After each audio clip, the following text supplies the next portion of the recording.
Et bonjour, voilà, on se retrouve à l'avant de Saori, face au soleil, en train de remonter au pré vers Saint-Denis-d'Oléron, qui se trouve en face de nous. Et du coup, petit moment de plaisir que je voulais partager avec vous. C'est vrai que là, on est plein mois de septembre, mi-septembre, et regardez, il n'y a pas un nuage, donc c'est vraiment très agréable. Les moutons sont calmés, donc du coup, on a un petit peu moins de vent que tout à l'heure. Et du coup ça me permet de prendre le temps de venir un petit peu à l'avant pour discuter avec vous. Et je suis ravi voilà, d'entretenir cette relation, de voir que vous êtes toujours au rendez-vous dès que je reposte des vidéos. Malgré des fois de longues attentes, à chaque fois vous êtes présent, donc c'est très agréable. Pour moi ça me permet de vous donner uniquement des vidéos que je juge intéressantes et concrètes, et pas juste faire du remplissage, ce que j'ai toujours voulu m'interdire de faire, hein. Donc du coup c'est toujours très agréable d'entretenir cette relation avec vous. Également au ponton, hein, nombreux sont les personnes que j'ai rencontrées au ponton, encore hors saison. Je rencontre des gens qui me reconnaissent, et c'est vrai qu'à chaque fois c'est des échanges qui sont toujours vertueux, toujours positifs, et c'est un vrai plaisir. Pour tous ceux que j'ai déjà vus, je vous salue encore à nouveau, et c'est un vrai plaisir d'échanger avec vous, le stress de quelques dizaines de minutes au bord de ponton, pour justement un petit peu faire tous ces partages, ces encouragements, etc. C'est vraiment très chaleureux dans les deux sens. Je pense que c'est positif pour les deux, et du coup c'est un vrai plaisir, voilà. Donc écoutez, on se retrouve à bord de Saori. Moi je suis très heureux aussi de me retrouver encore dans cette situation là, à pouvoir naviguer en solitaire. Et ça faisait longtemps, j'ai passé tout l'été avec beaucoup de monde à bord et tout. J'ai fait beaucoup de naves pédagogiques en prenant de A à Z pour quelqu'un de novice, pour qu'il puisse vraiment apprécier, barrer, participer aux manœuvres, etc. en toute sécurité, et puis comprendre évidemment. C'est pas que barrer et faire les manœuvres, c'est aussi préparer la navigation, préparer le bateau, les briefings, les topos de sécurité, tout ça. C'est des choses qui sont obligatoires pour moi, pour quelqu'un qui monte à bord de Saori pour la première fois, et après qu'on répète rapidement pour ceux qui l'ont déjà fait. Et c'est vrai que là, de se retrouver tout seul sur Saori, ça fait aussi c'est toujours différent, hein. Le solitaire, vous voyez que même par beau temps, toujours accroché, et c'est vrai que, et toujours la brassière également, hein. C'est vrai que je vois pour le peu de vidéos que je regarde sur YouTube, tous ceux que je vois, 100% des gens sont sans brassière. Donc je sais pas, je pense que personne n'a de leçons à donner à personne, mais le port de la brassière, enfin à bord de Saori en tout cas, il est obligatoire, que ce soit pour moi ou pour mes passagers. La seule exception, c'est quand on rentre dans le chenal.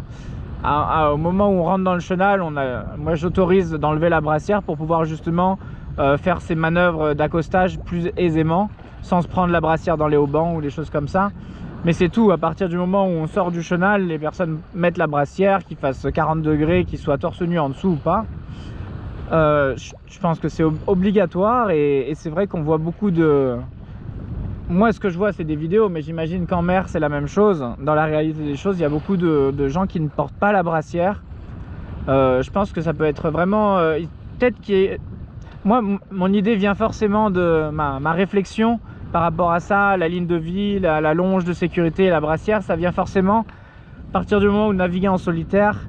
Le bateau est toujours réglé sous pilote auto, les voiles sont toujours au taquet, donc si vous tombez à l'eau, votre bateau vous le voyez partir et c'est fini. Donc c'est vraiment, vous avez tellement pas le droit à l'erreur que du coup forcément on s'impose beaucoup plus facilement ces règles là, et des règles qui peuvent être dérogées quand vous naviguez à plusieurs.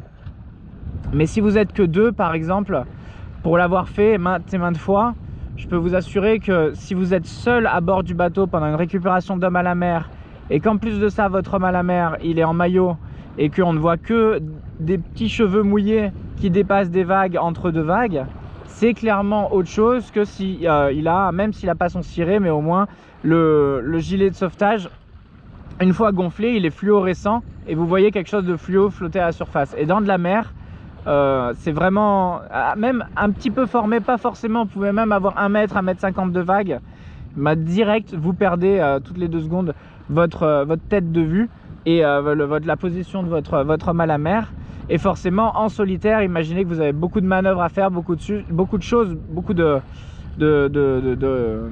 y a un déroulement à faire d'étapes les unes après les autres, et tout ça sans jamais perdre votre bonhomme de vue. Donc s'il a une grosse capuche fluorescente, une grosse brassière fluorescente qui se voit depuis beaucoup plus loin, ça peut vous rassurer aussi. Ça peut être beaucoup plus simple pour vous pour ne jamais perdre de vue votre homme à la mer. Donc même à deux, avec 2 personnes aguerries, s'il y en a un qui tombe à la mer et qu'il n'y a aucun moyen de repérage sur lui, il faut être soit extrêmement réactif, ce qui est rarement le cas, soit avoir vraiment beaucoup de chance, parce que quand vous faites votre manœuvre d'homme à la mer, c'est très compliqué de manœuvrer le bateau et de regarder constamment la personne, hein. Donc imaginez que vous êtes plus à 2, il y en a forcément plus qu'un sur le bateau. Enfin bref, c'est pas le but de la vidéo, hein. C'était vraiment parce que je pense que vous n'avez même pas de questions à vous poser pour ça. Le port de la brassière est obligatoire, que vous soyez en côtier, hauturier, où que vous soyez. Dès que vous passez les 200 mètres de la plage,